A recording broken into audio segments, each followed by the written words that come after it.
Once their halfling companion was confident that the path was free of traps, the adventurers carefully made their way towards the house. The single-story dwelling seemed innocent enough, at least from what Britomart could see. No sagging beams, no visible holes in the roof, no signs of damage from battle. A light plume of smoke rose from the chimney as a soft firelight glow danced in the windows. Britomart frowned. I think it's too non-threatening. Almost like it's expecting guests. She tightened her grip around the Empress's hilt. Exactly why we should exercise some caution, old girl, Sprezio said, placing a hand gently on her arm. I say we let the young lady Tumthimble take the lead. Britomart nodded in agreement. I'm right behind you, little sis. If anything tries to nab ya, they're dealing with me. A devilish grin spread across Trina's face as she scurried towards the front door of the house. She quickly flicked her wrist, producing a lockpick seemingly out of thin air. I always love that trick, Britomart said, giving Sprezio a playful nudge. The halfling placed her other hand on the door, which slowly creaked open. Oh, Trina said, surprised. Oh yeah, guess it's already open. Britomar's eyes narrowed. An invitation, huh? Tread carefully, my friends, Ukushaza said. Let us hope that this is not an invitation to become dinner. Our dear Sprezio was already almost the main course once today.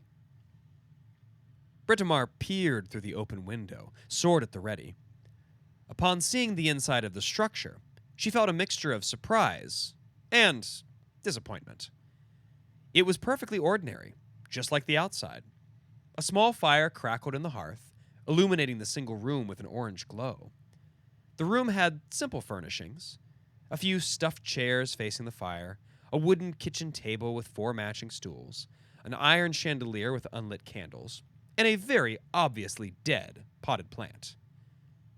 Don't touch anything, Sprezio whispered. The adventurers stood still, scanning the room for any potential ambushes or traps. For a moment, the only sound was the occasional snap and pop from the fire. Where's the bloody loot? Britomart roared. Her companions jolted in surprise. Sprezio clamped a hand to his chest as he tried to catch his breath. God's damn it, woman! Show some tact! Britomart strode her way through the house, looking for any hint of coin, glittering treasure, or valuable find. She tore open a door at the end of the kitchen area. Empty. She stomped her way across the room, throwing open another door and entering a sparsely furnished bedroom. Also empty. Britomart ground her teeth. A low snarl rumbled from her throat as she became more and more frustrated. Remember your breathing! Imagine you are in a tranquil forest, Ukushaza called. In a flurry, she began ripping out drawers and knocking closet doors off their hinges. 9 bloody hells, Britomart spat. The damn place is actually empty. Oh, fish, Trina said, ducking as a handful of silverware flew past her head. I guess I owe Sprezio a silver. Hardly compensation for the wasted time and lost blood, the tiefling replied, massaging his temples. But yes, I suppose we should take our leave from this God's forsaken place. Oh no, you can all get nice and comfy. If we're not getting paid, then we might as well entertain ourselves, Britomart said, picking up a stool. I'm smashing the rest of this place apart. Aiming the puny piece of furniture towards the fire, she felt her arm and shoulder muscles coil as she wound back, then release as she heaved. The stool, however, remained in her hand. Britomart paused for a second, raising a confused eyebrow. She attempted to hurl it again, yet the stool stubbornly stayed right where it was. Wait a tick, Britomart said, pulling the stool towards her for a closer look. The grain of its wooden surface seemed to ripple as 5 purple eyes slowly opened. They blinked once, then affixed themselves upon her. Maybe I shouldn't have. Britomar's words trailed off as she noticed the front door slowly close itself with a click. I think it's time to leave. Yeah! She yowled in pain as jagged teeth sprouted from the stool and chomped into her hand. Didn't I say not to touch anything? Sprezio yelled as he twisted a finger in the air and shot a small jet of flame at the creature clamped onto Britomar's arm. It growled as it opened its unsettlingly wide purple mouth. For a moment, an image flashed through Britomar's mind. That Weasley punk in the dock ward. A knife in his hands, dripping with blood. Her blood. Britomart felt her pulse quicken. Little pissant, you think you can bleed me? She bellowed, grabbing the little monstrosity that had dared to bite her. As she started to pull, she could feel it sticking to her with some kind of slime.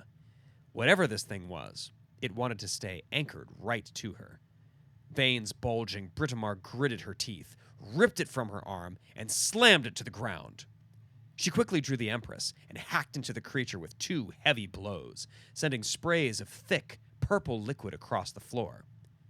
Trina darted from behind Britomart, deftly plunging her sword through the creature's center eye, then leapt back. It sputtered and gurgled, sending more violet droplets over Britomar's boots, then collapsed. Its long purple tongue hung limply out of the side of its mouth. It would seem we've met another creature down here that would have liked to enjoy us for dinner. A mimic, I would wager, Ukushaza said, poking the corpse with the tip of his staff. Thank goodness the threat is over and dealt with. The words had barely left his lips when sets of hideous purple tentacles sprouted from the floor and grabbed at the adventurers. Trina nimbly dodged away from their grasp, while a faint field of shimmering force around Sprezio seemed to keep them at bay. Ukushaza was not so lucky. 2 tentacles grabbed him and slammed him to the ground. Wide, toothy maws opened on the table and remaining stools, which began slowly moving their way towards the turtle. Oh, dear, he said. More tentacles shot towards Britomart, attempting to ensnare her legs. She bared her teeth and growled as she kicked them away. Britomart was trying to stay collected and in control, but the edges of her vision were fading more and more out of focus as her anger rose. She gritted her teeth as painful, familiar images flashed through her mind. The handsome young noble, pointing and laughing at her. Her mother's face, hiding her embarrassment behind that disarming smile. A high-pitched shriek met Britomar's ears, jolting her back to reality. She turned to see Trina, pinned to the ground by the chandelier, now sporting rows of snaggled teeth that were sunk into the halfling's back. Rivulets of scarlet dribbled to the floor. Help me, big sis! Britomart snapped. Her mind emptied. Her only feeling was pure, uncontrollable rage. Her only thoughts were of ripping apart that thing chewing on her friend. Get the fuck away from her! Britomart bellowed, swinging the Empress wildly as she charged forward. She felt some resistance to each of her hacking blows. Was it dead? She couldn't tell. She couldn't focus on anything else. Not until Trina was safe. Use that anger, old girl, Sprezio said, as he lobbed a ball of throbbing energy towards the small herd of ferocious furniture. The table shuddered as it was seared by bolts of lightning, which wobbled and arced to the surrounding stools. Trina grunted as she pushed the now deflated chandelier off of her. She threw a knife past Britomar's head into a wall sconce that had leaned close to the hulking woman's ear. It sputtered, then fell to the floor, leaking the same purple liquid as the other pieces of devilish decor. The halfling smiled, then spat out a mouthful of blood. Careful, she gasped. I think there's more of these things than we realize. Ukushaza raised a hand towards the approaching table and stools. A ghostly white light shone down around them, wreathing them in spectral flame. As the flames grew, the furniture began to morph, wood grains turning into semi-translucent skin, and legs retracting into round, blobby bodies. Where before a partial dining room set once stood, There were now what looked like 4 large, partially see-through sacks with eyes and teeth. "I knew they were mimics," Ukushaza said triumphantly. His moment of satisfaction was cut short as multiple sets of wicked teeth bit into his legs. The next few moments were a bit of a blur. Britomart was vaguely aware of chopping things apart. Wooden things? Nah, too soft. She could hear yelling. She felt the floor become slick with something. No matter. Her legs were strong and steady. She remembered picking Ukushaza up, then putting him down. More yelling. The smell of something burning? Oh, Sprezio. Lighting things on fire again. That silly man. Britomart regained her senses for a moment when she saw the door. Except it wasn't a door. It was one of those things. It also had a wide purple mouth filled with wicked teeth, opening hungrily. Wait, was it smiling? Was that little shit mocking her? Britomart yelled as she charged forward, ramming the Empress into the door. The claymore sank to its hilt, but the hulking woman continued to push. She felt the hinges give, then the door broke away from the house. Her unbridled anger fueling her forward, Britomart ran from the house, the door still skewered by her blade. On and on she thundered, through the large room and into the hallway, not stopping until she smashed the mimic into a stone wall, which, to her surprise, crumbled on impact. Britomart slid her blade from the deceased shapeshifter, coughing as she tried to peer through the cloud of dust and debris she had kicked up.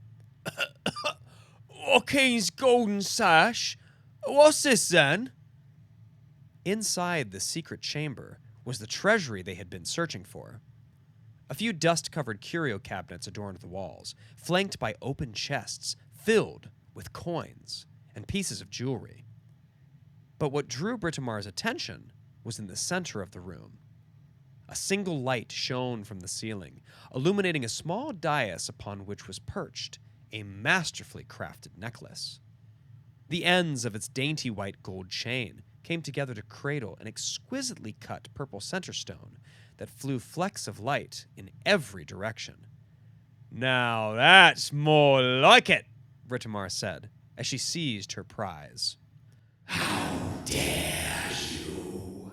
a voice said, seemingly from all around her. Wind began rushing from the corners of the room to its center, where a swirling vortex began to form in front of Britomart. As it spun faster, a pair of burning red eyes blinked open in the vortex center. In an instant, the wind stopped. Floating in front of her was the transparent form of a scowling man, his translucent blue skin standing in contrast to his hateful red eyes. "No one will ever know what became of you here." "Oh, hells," Britomart said, as the form lunged towards her, and her vision faded to black. Thanks for joining us on Browsing the Bestiary. Be sure to subscribe for more episodes and check out our Patreon at Browsing the Bestiary, all one word. We've also added a link tree to our Patreon, so now you can find us on Facebook, Instagram, TikTok, and YouTube. On Patreon, you can keep up to date on any new pod-related announcements, access reference pages for each episode, and download character sheets for characters featured in our story times. You can also comment on what you think the next monster will be, and if you get it right, you'll get inspiration. And if you're something of a lore master yourself, you can offer us corrections for any facts we got wrong. If you catch something we missed, you may get a shout out in a future episode. Remember to cite your sources. And before we go, we'd like to shout out our patrons. Thank you to Carl, Holly, Megan, and Kethry for becoming members. I'm Dungeon Mistress Jade. And I'm Lore Master Andy. May your dice rolls be high. And your adventurers ever prepared.